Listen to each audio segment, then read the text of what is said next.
Please join me for a contemplation into the water element. The water element has the specific qualities of being cold and wet. It's a magnetic element that brings with it attraction and contraction. In the material plane, water is connected with all liquids and the qualities that they possess. Our first experience of water is warm and protective in our mother's womb. Water has always been associated with birth and life. An association that carries on once we're born, when we are nurtured by our mother and by her milk. This may be the reason why the water element is seen as being feminine and connected with all women.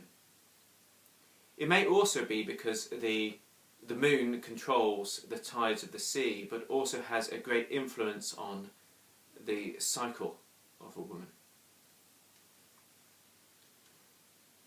In order to live, we need to drink regularly. And bodies of water have always been extremely reliable sources of food. So much so that human populations have chosen from time immemorial to place themselves near streams, rivers, or the sea. This means they can gather fish or crustaceans and eat seaweed or other edible plants.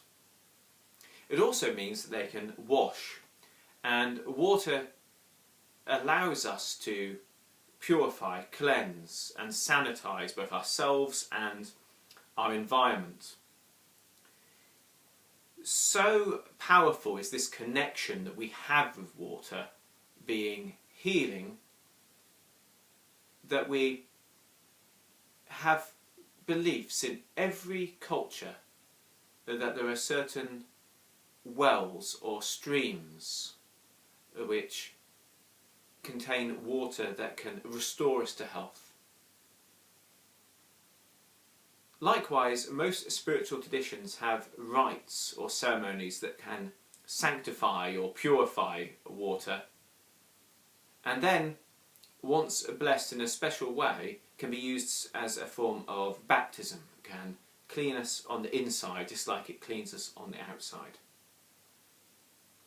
You may have heard of stories which tell of how you can break a curse by crossing a river or by bathing in the sea at certain times of the day to get rid of negative influences. It seems that we instinctually know that water can clean as much on other levels as it does physically. Water is also very good at carrying things. So we know how to utilise how it does this naturally by gathering driftwood on the seaside or certain stones that wash up at certain places. And we even have knowledge of how to pan for gold. If we go to the right stream at the right place at the right time, we can gather gold with special techniques. We transport ourselves using water. We swim in the water, we build boats that float on the water and submarines that go underneath it, and use the same technologies to transport objects, sometimes to destinations that you simply couldn't reach by land. Because water can distill things and dissolve things. It can hold things in itself. We use water to store, transport and deliver other substances. We make drinks from it. We create medicines which we make sure are well preserved using different chemicals or boiling processes or fermentation. We make paints that can change the colour of surfaces, or cleaning liquids that can remove colour from them. In this way, water has become a storage and delivery system for mankind. We also use it to cool ourselves and to cool objects. We use cooling in our industrial processes and in chemical processes when a drop of temperature is needed. And we can utilise this evaporation to make energy in the form of a steam engine or a power station. Water is also seen as being deceptive, and this is probably because light reflects through water differently. Anyone who's tried to reach into a stream will find that often objects are not quite where they appear to be from the surface. Likewise, if you ever go diving, you'll find many of your senses can be confused when you're underwater. Maybe it's because water doesn't have its own inherent shape. It's so adaptable, so flexible that it can take on any form, that it makes the ideal symbol for deception or illusion. The other side to water, of course, is that it can be deadly. It's easy to drown in water. And if you get lost at sea, you better find your way home fairly quickly, because you can't drink seawater. Water is something that we as a race have utilised in many different ways. In many senses, it's been our greatest ally. And any quality we learn about it, we use to our advantage. I remember reading recently that in ancient times it was actually used to break rock. You'd drill a hole in the mountainside and you'd put the water into that hole and plug it up and wait till winter. And when the ice formed and the water expanded, it would crack the rock. And then you'd float these large rocks down the river in order to build a beautiful monument or building. But we've also always enjoyed water and built special places where we can interact with it, be in it, be on it. A lot of our fun is based around water. And I think it's important to move our contemplation now to the emotional and mental existence of the water element. So in order to describe to you how the water element manifests in the mental plane, I'm going to describe the ideal manifestation in the personality. What would it be like if you met someone who was a water style personality? He had that temperament. He or she had learnt to master their inner water and to become friends with their emotions. The positive expression of the water element is best expressed in the phrase effortless excellence. So a water personality would be something in our culture we'd see as being cool. As it's a cool, fresh person. It's a person who goes with the flow and easily creates success. Now the reason for this is because the person is so in tune with their own emotions and so sensitive to what's going on around them that they can become whatever form they need to be to achieve what they want. In a sense, you could imagine a water person who could live by the motto, "I feel, therefore I am." The water person is seeking emotional fulfillment and using emotions to make decisions. And someone who's very skilled with this will find ways to effortlessly succeed in our world.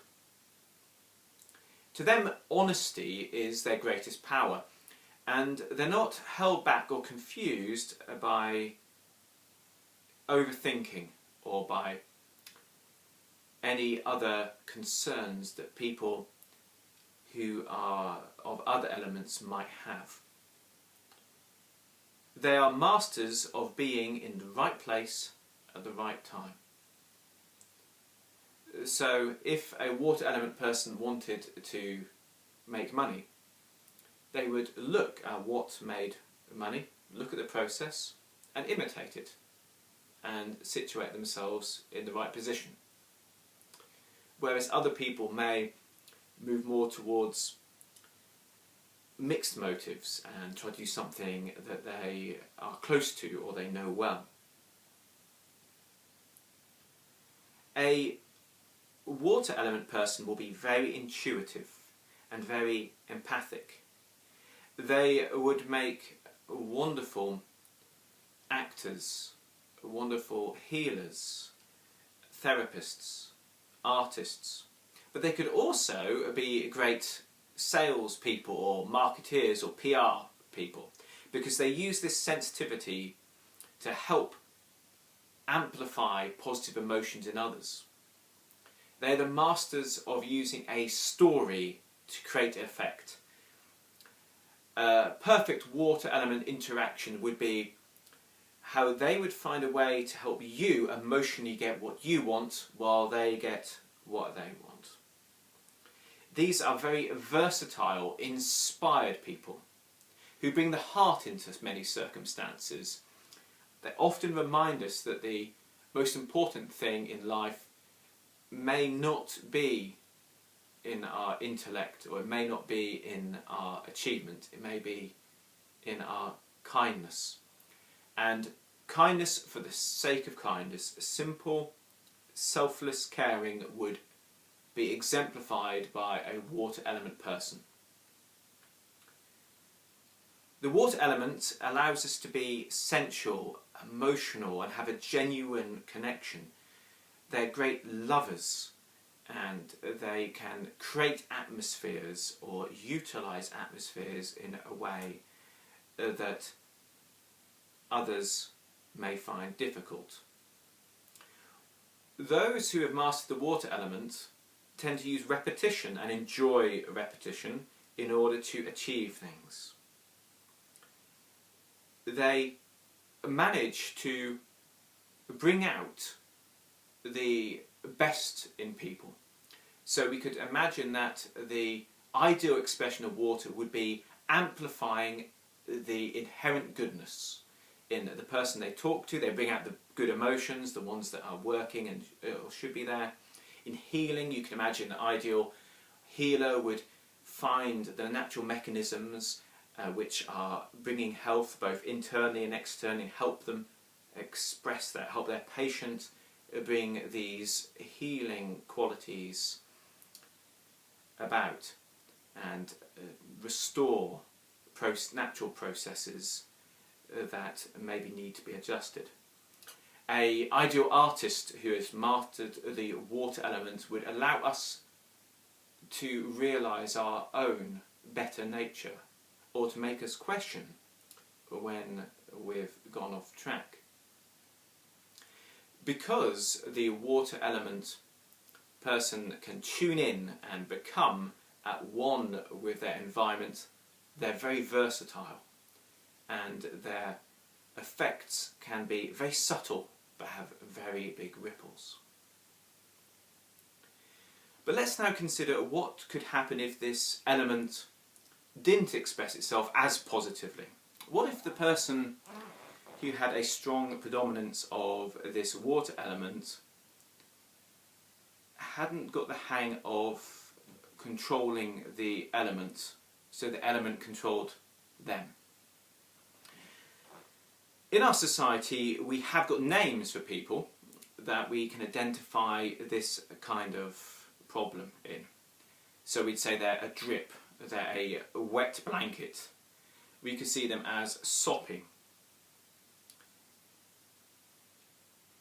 The water element, if uncontrolled, means that our emotions are both dictating and sustaining our activities.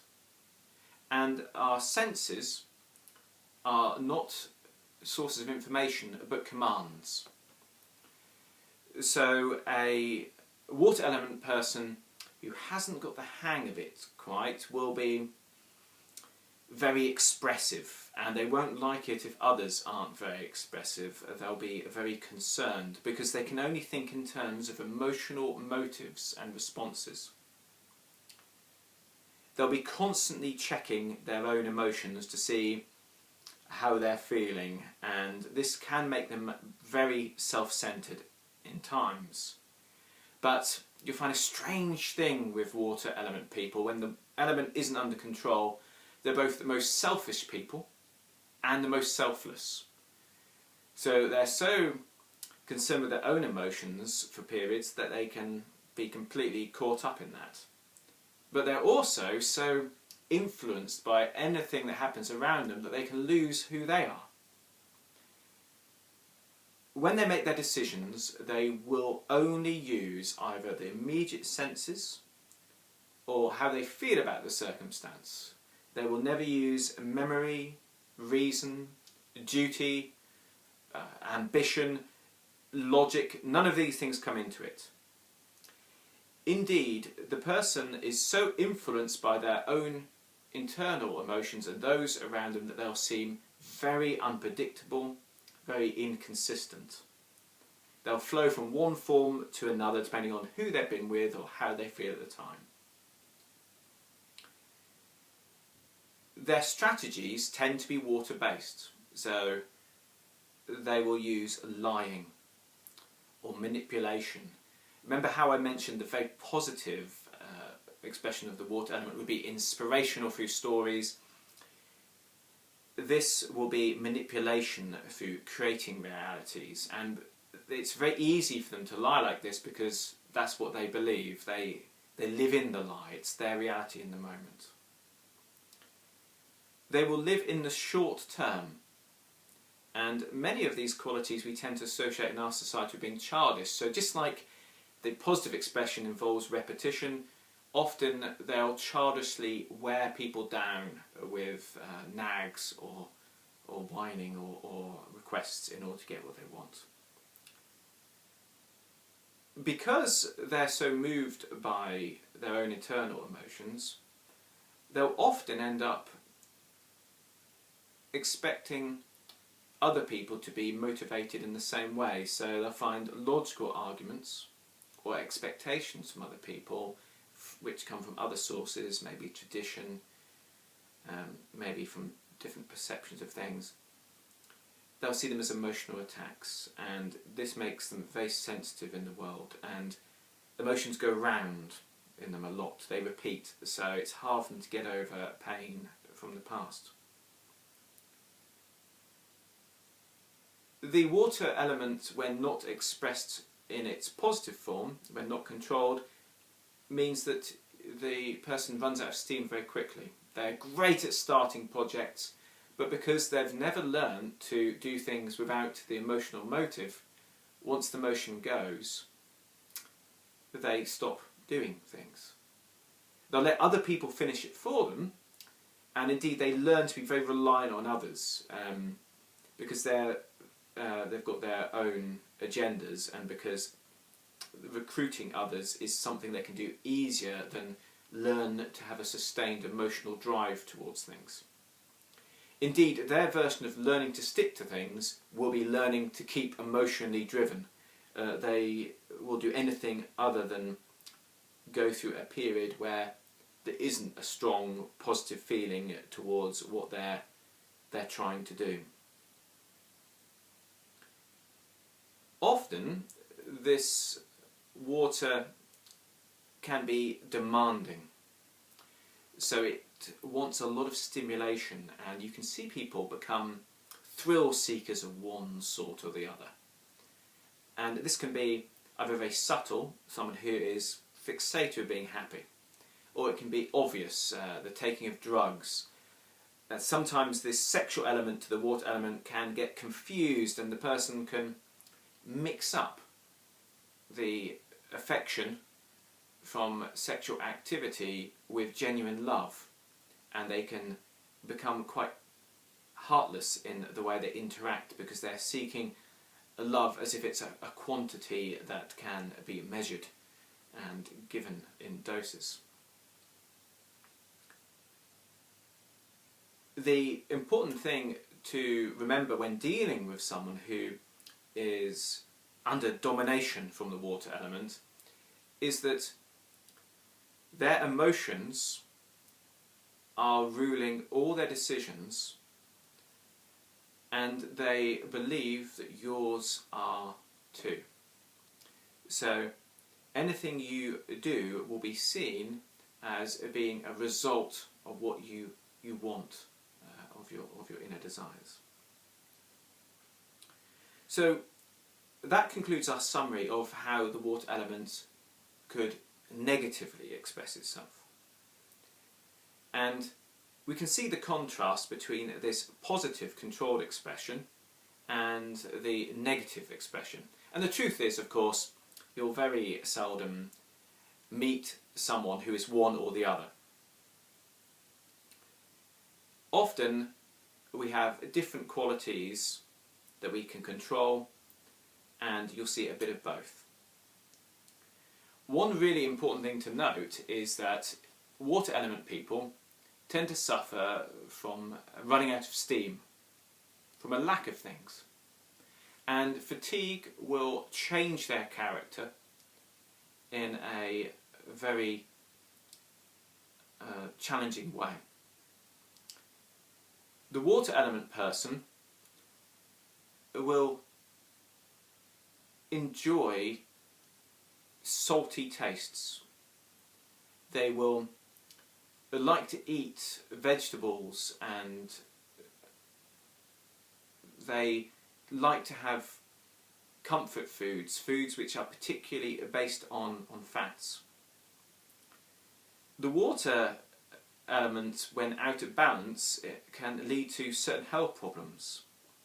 Most obviously, you can imagine any of the problems associated with liquids, but also to areas that we often see as associated with our emotions. So you probably heard people say that lower back pain can be emotional.